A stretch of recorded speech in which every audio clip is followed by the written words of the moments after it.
Hello friends, welcome to my channel CU college study.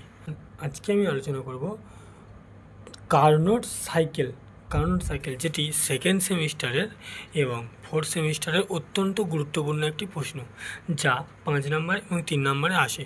তো চলো, ভিডিওটি সম্পূর্ণ বাংলা নোটস এবং ফুল পিডিএফ তোমরা যদি চাও তো কমেন্ট করো, আমি লিঙ্ক প্রোভাইড করে দেবো। তো চলো ভিডিওটি শুরু করা যাক। কয়েকটা জিনিস জেনে নিতে হবে, তার জন্য থার্মোডাইনামিক্সে আমরা জানি, প্রথম সূত্র থেকে জানি ইউ সমান কিউ প্লাস ডাব্লিউ। তাহলে ইউটা হলো সিস্টেমের অভ্যন্তরীণ শক্তি, কিউ হলো গৃহীত বা বর্জিত তাপ, আর ডাব্লিউ হলো কার্য। আরও কয়েকটি জিনিস যেটা এগুলো এতে লাগবে: স্থির আয়তনে মোলার আপেক্ষিক তাপ সিভি, আর টি হলো তাপমাত্রা, ভি হলো আয়তন, আর আর হলো সার্বজনীন গ্যাস ধ্রুবক। এই যে রেড কালার বক্সটা দেখা হচ্ছে, এরকম হলো, এটা হলো তাপীয় উৎস। এতে কিছু পরিমাণ তাপ গ্রহণ করলে বা বর্জন করলেও এর তাপের কোনো পরিবর্তন হয় না। এরকমই তাপ আধার এর ক্ষেত্রেও তাপ কিছু গ্রহণ করলে বা বর্জন করলেও এর তাপের কোনো পরিবর্তন হয় না। তাপীয় উৎস তাপ সর্বদা অনেকটা বেশি হয়, আর তাপীয় আধার তাপ অনেকটা কম হয়। মানে যেমন ফ্রিজ এসির মতো কাজ করে, এতে তাপ গ্রহণ করে অনেকটা বেশি, তাপ বর্জন করলেও কোনো তাপের পরিবর্তন হয় না। আর এই ক্ষেত্রে হলো রুদ্ধতাপীয় স্তম্ভ, এর ক্ষেত্রে কোনো তাপের আদান প্রদান হয় না, না তাপ গ্রহণ করে না তাপ বর্জন করে। বুঝে নাও সম্পূর্ণরা। তাহলে কার্নোট থিওরাম হলো বিজ্ঞানী কার্নো এটি প্রোভাইড করেছে। তো এটি 4টি ধাপে সম্পন্ন হয়। 4টি ধাপ: সমষ্ণ প্রসারণ, রুদ্ধতাপীয় প্রসারণ, সমষ্ণ সংকোচন, রুদ্ধতাপীয় সংকোচন। এটা হলো একটা সিলিন্ডার যার 3 দিকটা রুদ্ধতাপীয় থাকে, কোথাও থেকে তাপ বেরোতে পারবে না। উপরের দিক দুটো সাইড এবং উপরের দিক কোথাও থেকে তাপ বেরোতে পারবে না, শুধু নিচের দিক থেকে তাপের আদান প্রদান হবে। তো প্রথম ক্ষেত্রে আমরা যখন সিলিন্ডারটিকে এই সিলিন্ডারে 1 মোল পরিমাণ গ্যাস থাকবে। ওই গ্যাসটাকে নিয়ে যখন আমরা তাপীয় উৎসের উপর বসাবো, তখন কিছু পরিমাণ তাপ গ্রহণ করবে। এটা সমষ্ণ প্রক্রিয়া হচ্ছে, তাই তাপের কোনো পরিবর্তন হবে না। কিছু পরিবর্তন তাপ গ্রহণ করার পরে কিছু পরিমাণ কার্য করবে এবং আয়তন বৃদ্ধি পাবে। সমষ্ণ প্রসারণ করার মানে হলো বাড়ানো।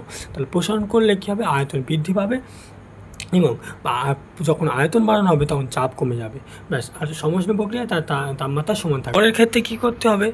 সিলিন্ডারটিকে রুদ্ধতাপীয় স্তম্ভের উপর বসানোর পরে এর ক্ষেত্রে প্রসারণ করা হলে তাপের কোনো আদান প্রদান হবে না। তাপের কোনো আদান প্রদান না হয় আয়তনটা বৃদ্ধি পাবে, আয়তন বৃদ্ধি পেলে চাপ কমে যাবে এবং তাপমাত্রা কমে যাবে, কারণ তাপের কোনো আদান প্রদান হবে না। কিন্তু যখন আয়তনটা বৃদ্ধি পাবে তখন তাপমাত্রাটা কমে যাবে, আয়তন বেড়ে গেলে তাপমাত্রা কমে যাবে। তো তারপরের ক্ষেত্রে যখন আমরা আবার সমষ্ণ প্রক্রিয়ায় সংকোচন করব, তখন আমরা এটা নিয়ে এবার তাপ আধারের উপর বসাবো। সিলিন্ডারটাকে নিয়ে গিয়ে তাপ আধারের উপর বসালে তো তাপ কিছুটা বর্জন করবে। তাপ আধারের তাপমাত্রা কম এবং এর ক্ষেত্রে তাপমাত্রা বেশি থাকবে। তো কিছুটা তাপ বর্জন করে তো একই লেভেলে তাপ নিয়ে চলে আসবে। তাপটা একই রকমই তাপমাত্রায় হয়ে যাবে। তখন সংকোচন সংকোচন হলে কী হবে? আয়তন কমে যাবে, সংকোচনের আয়তন কমে যাবে এবং সংকোচন মানে কমানো, বড় ছিল মানে বেশি ছিল, কমানো হলো। তাহলে কমানো হলে কী হবে? চাপটা কী হবে? বেড়ে যাবে এবং তাপমাত্রা কী হবে? সমষ্ণ প্রক্রিয়া, তার তাপমাত্রা সমান থাকবে।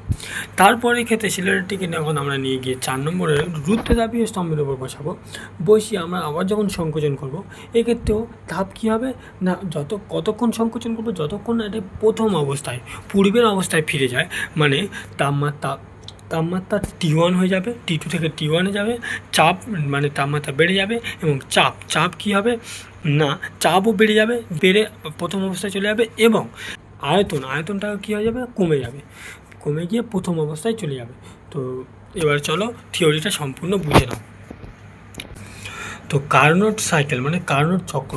তাহলে প্রথমে কী হচ্ছে না, 1824 খ্রিস্টাব্দে বিজ্ঞানী কার্নো একটি কাল্পনিক পরাবর্ত চক্রীয় ইঞ্জিন উদ্ভাবন করেন। তো এবারে কার্নো ইঞ্জিনটি হলো একটি ঘর্ষণবিহীন ভারহীন সিলিন্ডার। তার ঘর্ষণবিহীন ভারহীন সিলিন্ডারের মধ্যে যাতে 1 মোল আদর্শ গ্যাস আবদ্ধ আছে।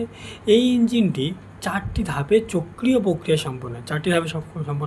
তাহলে প্রথম ধাপটিতে কী করা হবে? গ্যাসযুক্ত সিলিন্ডারটিকে T1 তাপমাত্রার একটি তাপ উৎসের উপর মধ্যে রাখা হলো। তাহলে ওই তাপ উৎসের তাপমাত্রা কত? T1। সিলিন্ডারটি ওই তাপীয় উৎস থেকে তাপ গ্রহণ করে ওর তাপমাত্রা T1 হয়ে যাবে এবং উৎসেরও তাপমাত্রা T1 হয়ে যাবে, তাহলে একই লেভেল হয়ে যাবে। তখন Q2 পরিমাণ তাপ শোষণ করে, Q1 পরিমাণ তাপ শোষণ করবে এবং W1 পরিমাণ কার্য সম্পন্ন করবে। এর ফলে কী হবে, গ্যাসের আয়তন V1 থেকে বেড়ে V2 হয় এবং চাপ P1 থেকে কমে P2 হবে।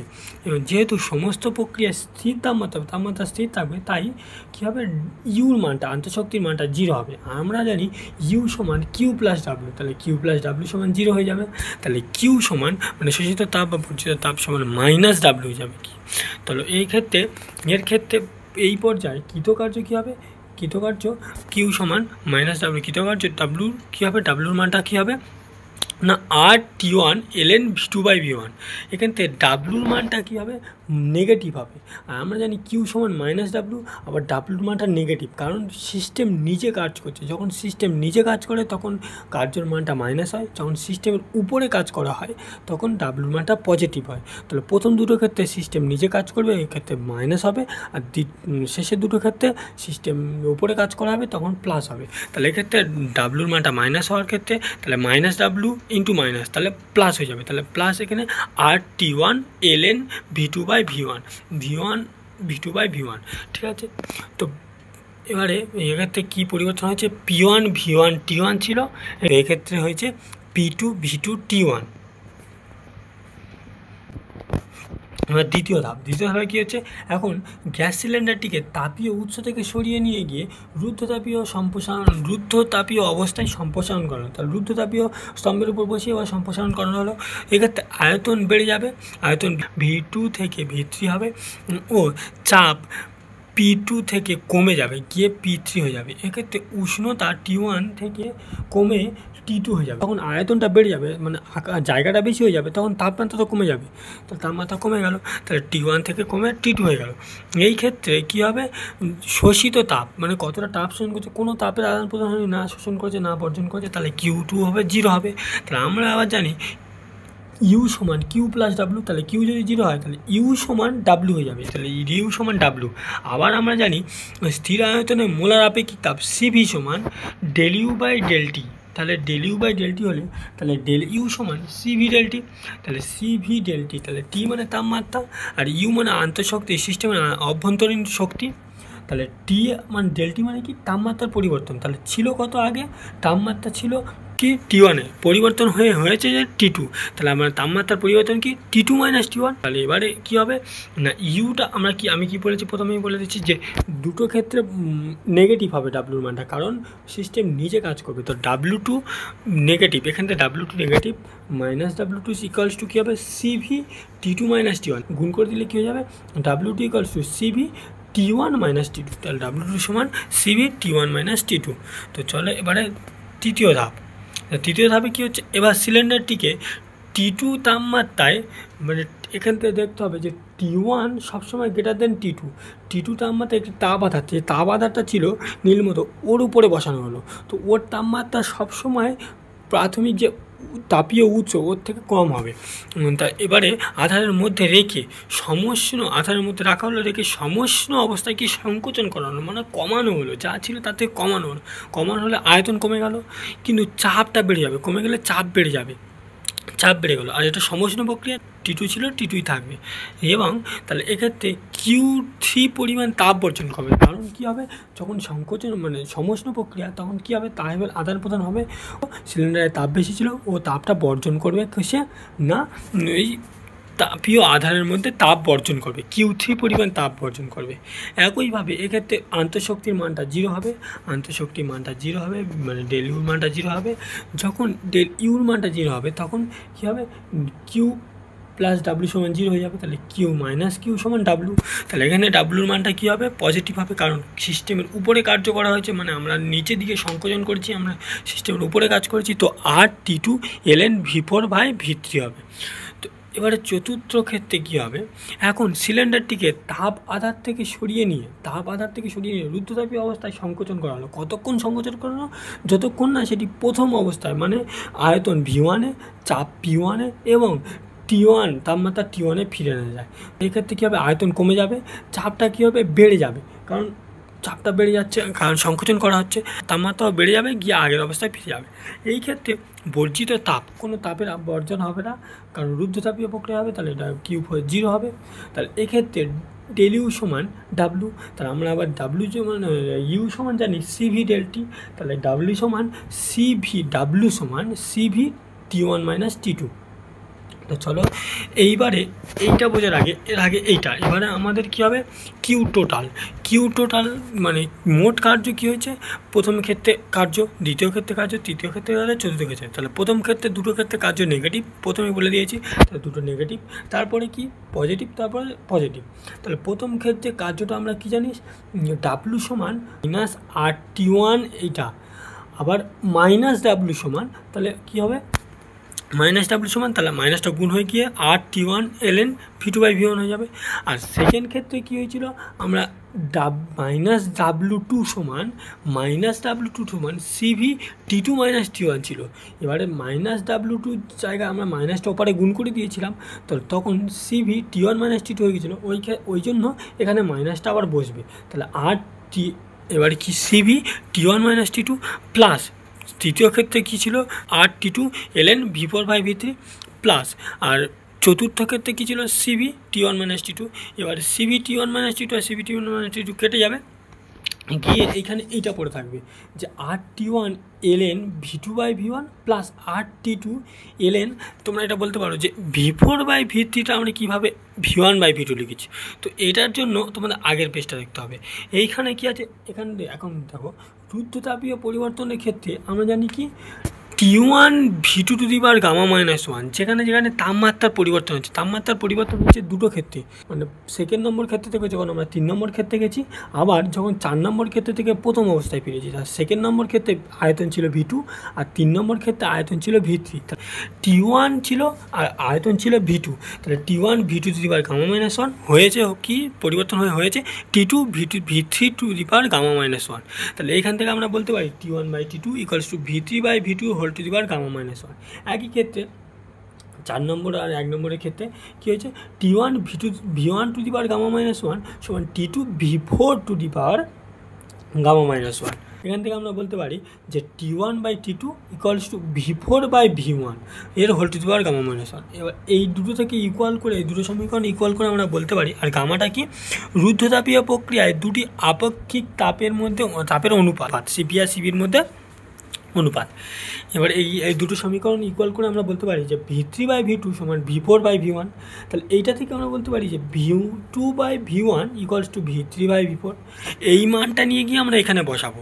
তাহলে এখান থেকে আমরা বসিয়েছি যে V4 বাই V3 সমান V1 বাই V2 ছিল, তাহলে এটাই এখানে বসিয়ে দিয়েছি যে V4 বাই V3 সমান V1 বাই V2।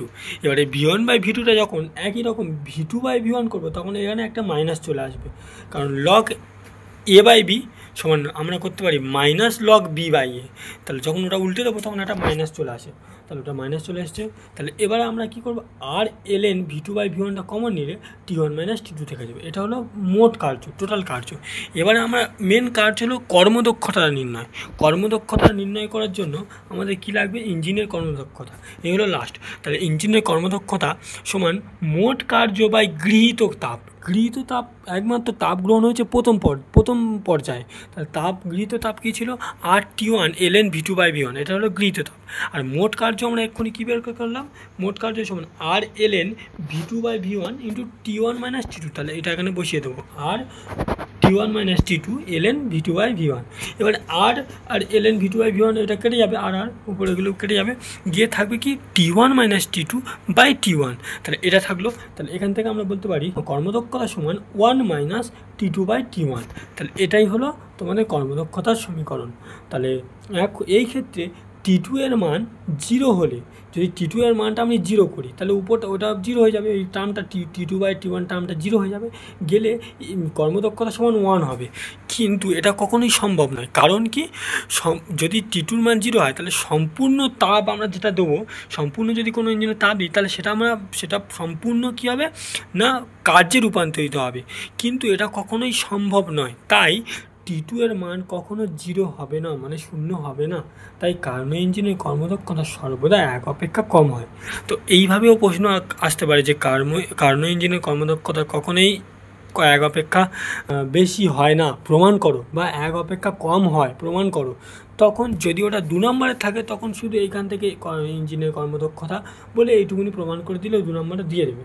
আর যদি 4 নাম্বার বা 5 নাম্বারের পরে তখন পুরো এই পিডিএফটায় তোমার লিখতে হবে। ছবিগুলো আঁকতেও পারো, না আঁকতে পারো, অতটা হবে না, শুধু লিখতে হবে পর্যায়গুলো। আর চলবে। তো আজকে ভিডিওটা এই পর্যন্ত। ভালো লাগলে লাইক করো, কমেন্ট করো, শেয়ার করো। ভিডিও পিডিএফ পাওয়ার জন্য কমেন্ট করো, আমি সঙ্গে সঙ্গে লিঙ্ক প্রোভাইড করে দেবো। তো চলো আজকে ভিডিওটা এই পর্যন্ত। জয় হিন্দ, জয় ভারত।